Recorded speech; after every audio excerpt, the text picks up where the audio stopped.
Hello दोस्तों। अभी मैं थोड़ी देर पहले एक गाना सुन रहा था।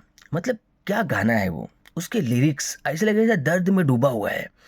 और आप अगर सुनेंगे तो आपको लगेगा कि आपके लिए ही बनाया गया है ये गाना। और आपकी सिचुएशन पे पूरा मैच करता है जिस तरह से वो गाया है।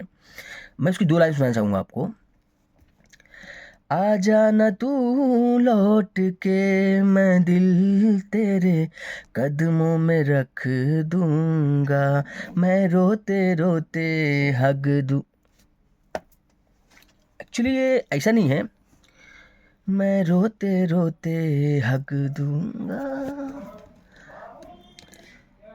एक्चुअली दूसरा कुछ है। और अच्छा गाना है। जो भी है आप सुन लेना।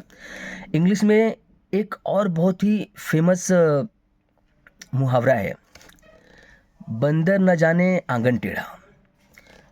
तो आपके लिए ये सवाल है कि फिर बंदर क्या जानता है। इसका जवाब आप कमेंट देके बता सकते हैं हमें। अगर आपका जवाब सही रहा तो मैं आपको अगले वीडियो में आपके नाम को मेंशन करूँगा। और गलत रहा तो फिर कोई बात ही नहीं है। चलिए तब तक के लिए आप एंजॉय कीजिए। अगली वीडियो में फिर मिलते हैं।